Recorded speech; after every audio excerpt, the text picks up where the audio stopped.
লুৰিণজ্যোতি গগৈৰ দৰে ব্যক্তিসকলে লাজ পাব লাগে। এখন এফিডেভিট দি কওক যে উৰিয়াম ঘাটত উচ্ছেদ কৰি মাটি মই আদানীক দিম বুলি কৈছো। জাতিটোৰ কাৰণে যি ভাল কাম হৈ আছে তাৰ মাজত নোসোমাব, ৰাইজৰ অভিশাপ পাব। মই 1,29,000 বিঘা মাটি সন্দেহযুক্ত লোকৰ পৰা মুক্ত কৰি লুৰিণজ্যোতি গগৈয়ে এখন এফিডেভিট দি কওক যে উৰিয়াম ঘাটত উচ্ছেদ কৰি মাটি মই আদানীক দিম বুলি কৈছো। তাতো আজিৰ পৰা বৃক্ষৰোপণ আৰম্ভ হৈছে। গৰুখুটিৰ মাটি কি উচ্ছেদ কৰি আমি আদানী আম্বানীক দিছো নেকি? লুৰিণজ্যোতি গগৈৰ দৰে ব্যক্তিসকলে লাজ পাব লাগে যে তেওঁলোকে নিজক অসমীয়া বুলি কয়।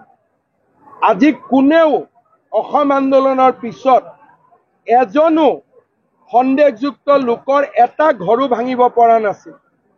মই 1,29,000 বিঘা মাটি সন্দেহযুক্ত লোকৰ পৰা মুক্ত কৰি বনাঞ্চল বা ভিজিআৰ পিজিআৰক আমি উভতাই দিছো। ধন্যবাদ দিব নোৱাৰে, নালাগে, সমালোচনা নকৰিব, কাৰণ অসমীয়া জাতি যদি আমাৰ ভাৰতীয় জাতি সত্তা ইয়াত জীয়াই থাকিব লাগে, এইটোৱে আমাৰ শেষ সুযোগ।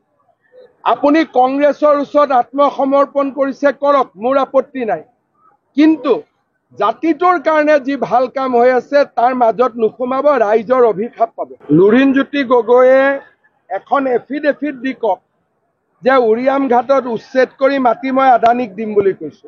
তাতো আজিৰ পৰা বৃক্ষৰোপণ আৰম্ভ হৈছে। গৰুখুটিৰ মাটি কি উচ্ছেদ কৰি আমি আদানী আম্বানীক দিছো নেকি?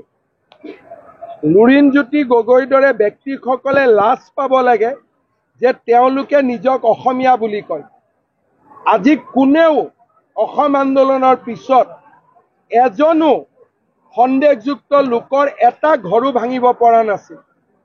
মই 1,29,000 বিঘা মাটি সন্দেহযুক্ত লোকৰ পৰা মুক্ত কৰি বনাঞ্চল বা ভিজিআৰ পিজিআৰক আমি উভতাই দিছো।